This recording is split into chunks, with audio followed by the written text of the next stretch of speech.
Com o livrinho eu vou contar uma história bem legal. Preste muita atenção, vai alegrar seu coração. Ou, com o livrinho eu vou contar uma história bem legal. Preste muita atenção, vai alegrar seu coração. Tam, tam. A história que eu trouxe para vocês hoje é Olha o Desperdício, Coelho Feliz. E quem escreveu foi Guga Domênico e Neno Alves. Esses dois autores que escreveram essa história, eles são muito preocupados com preservação do meio ambiente. Eles já são autores de outros livros, compositores de músicas. Eles fazem o maior sucesso. Vamos ver o que eles trazem com essa história? A ilustração, olha, esse livro é todo ilustrado. A ilustração é de Valeriano. Vamos ver qual é a história. Felício brinca no quintal. Fuça daqui, cava acolá, corre, corre, até se cansar. Vai para a cozinha. Mãe, tô com fome. Pega uma cenoura e come. Mas a mãe lembra. Antes de comer, tem que lavar a mão. E lá vai ele, todo resmungão. E assim, você pode, professora, começar a ler para os seus alunos livrinhos como estes, que realmente representa o cotidiano deles. Quantas vezes, né, a mamãe manda lavar a mão antes das refeições e tem criança que acha ruim, ai, tem preguiça, porque tá brincando e tal, e tá com fome, e enfim. Isso aqui, as crianças se identificam com esse tipo de livro, principalmente as crianças de 4 anos, 3, 4 anos. E você pode levar esse tipo de literatura para a sala de aula. Ah, mas meus alunos têm 5 anos, não tem problema. O importante, como você vai iniciar esse trabalho, essas atividades de contação de história e de leitura, principalmente leitura, porque eu estou frisando na leitura, ler para os seus alunos. Hoje eu vou falar quais são os resultados, até anotei aqui, os resultados que você obtém quando leva a literatura para a sala de aula. Primeiro, a criança aprende a ouvir. Eu até falei sobre isso no vídeo anterior. Ela acompanha a sequência lógica da narrativa, o início, o meio e fim. E nós sabemos que essas histórias, elas atendem aquela fantasia que a criança já traz dentro dela. Essas histórias causam um encantamento, alegria, às vezes as frustrações, dores que são colocadas naquele momento da história. E quando chega o final da história, que ela vê que a vitória do personagem é também a vitória emocional dela. A linguagem com que a criança não está acostumada no seu dia a dia. E ao ler uma história, você, professora, vai levar para a criança uma linguagem mais elaborada, uma linguagem com a qual ela não está acostumada, mas que vai trazer para ela um enriquecimento, um vocabulário diversificado, um vocabulário rico em conceitos, em ideias. Segundo Luzia Bontempo, toda a história apresentada na sala de aula deve ser um prazer para quem conta e um prazer para quem ouve. Mas para que isso aconteça, existem alguns pontos que nós precisamos observar. A professora, quando ela vai contar uma história, ela vai preparar uma história, levar uma história para a sala de aula. Quando a gente fala preparar uma história ou levar uma história para a sala de aula, eu estou falando dessa história no dia a dia, no seu cotidiano. Não é uma aula de literatura. Não é uma aula que, por exemplo, a professora de literatura, porque nós temos escolas particulares, principalmente, que tem um professor específico de literatura. Ótimo, maravilhoso. Mas ainda que tenha o professor de literatura, é importante que a professora, que você, regente de sala, entenda que o professor de literatura vai lá uma vez por semana. E ali ele vai fazer a atividade específica da área dele, da forma que é orientado a ele. Mas no seu dia a dia, você pode sim levar a leitura, a literatura para a sala de aula dentro dessa perspectiva do cotidiano escolar. Isso não impede você de fazer isso, porque isso vai trazer enriquecimento, isso vai trazer crescimento. O que a gente pode fazer, né? Quais são as ações que o professor precisa fazer para que isso aconteça da melhor forma possível, para que essa contação de histórias seja um prazer para quem ouve e prazer para você que vai preparar com muito carinho para as suas crianças. Conhecer a criança. Conhecer, número 1, né? Conhecer a criança. Conhecer a criança significa que você teve a oportunidade de estudar tanto psicologia da aprendizagem como o desenvolvimento infantil e agora está na hora de você estabelecer um diálogo entre a teoria e a prática. Como você vai fazer isso? Escolhendo histórias para o seu grupo específico de crianças. Se você tem um grupo de crianças, por exemplo, de 3 anos, de 0 a 3 anos, qual o tipo de história? Quais histórias que eu devo levar? Se eu tenho grupo de crianças de 4 e 5 anos, quais histórias eu devo levar?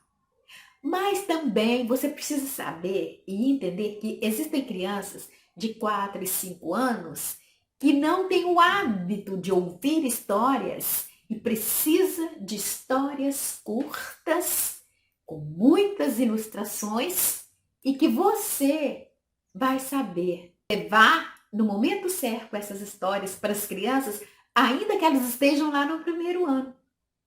Porque ainda que eu tenha uma indicação e que eu conheça como é o desenvolvimento emocional e psicológico e o desenvolvimento da aprendizagem desse aluno, eu preciso saber também como ele recebe a literatura, como ele recebe o ler a história e o que vai atraí-lo. E às vezes a gente precisa começar dando leitinho para depois a gente vir com um alimento mais sólido. Ainda que a sua turma seja do primeiro ano, e se você quer começar a levar a literatura para a sua sala como um propósito de fazer com que as crianças amem, tenham prazer de ler, evite livros, não tragam ilustrações, livros que tenham muitos textos prolongados, no início, para você ganhar esse aluno, depois sim.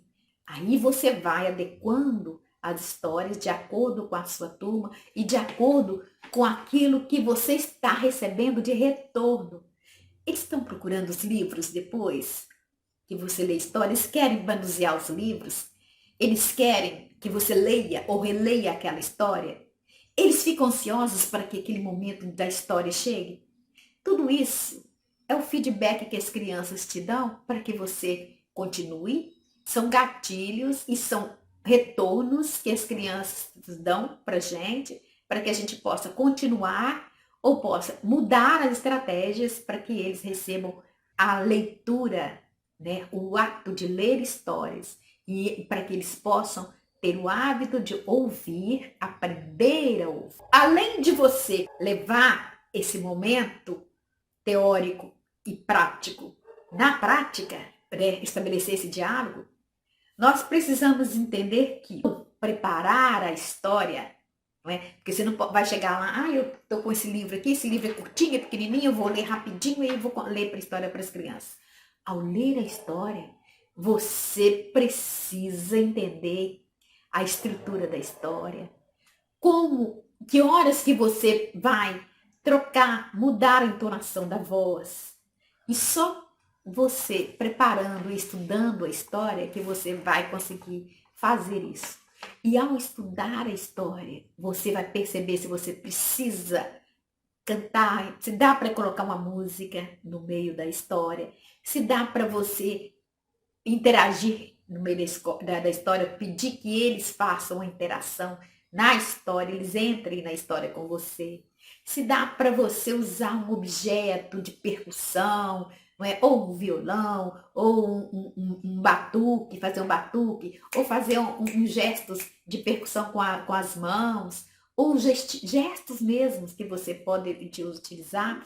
Então, esses recursos que você pode usar na história, só vai ter condições de saber se você pode ou não usar esse recurso se você preparar, se você estudar essa história. Eu, antes de começar o vídeo propriamente dito, eu cantei uma musiquinha que eu fiz para entrar com a história. Essa é uma das coisas mais importantes, você iniciar uma história. Uma das coisas importantíssimas para que as crianças percebam que está na hora de contar a história é você preparar a turma, preparar as crianças para esse momento.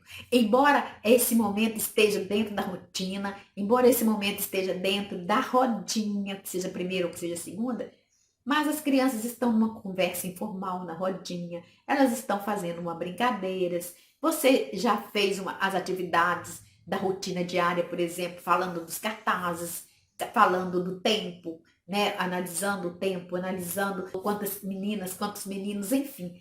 Toda esse movimento da primeira rodinha. Se você faz na primeira ou na segunda rodinha, não importa, você precisa começar a história, alguma coisa que chame, que faça com que essas crianças se preparem internamente para a história.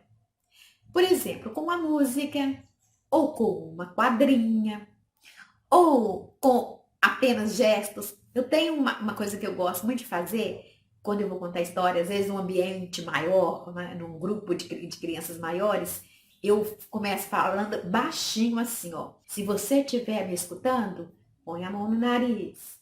E quando você vai fazer, à medida que eu vou falando, se você estiver me escutando, põe a mão na cabeça. E você estiver me escutando, coloca a mão no ombro do amiguinho. Aí todos eles vão vendo que está acontecendo alguma coisa. Aqueles que estão conversando, que estão movimentando, começam a prestar atenção naquilo que eu estou falando.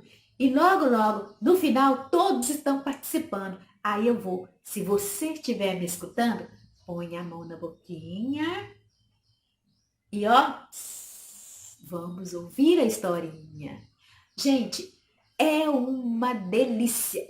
Esse é a minha marca, né? Que eu sempre faço isso toda vez que eu vou contar a história. E você pode criar a sua, né? A sua marca para você contar a história. E eu também introduzi uma musiquinha agora mesmo para isso. Bom, no próximo vídeo eu vou falar mais sobre o ambiente, né, da história, como ler ou contar história. Como que você lê história e como você conta a história. Se você gostou desse vídeo, coloca um ok.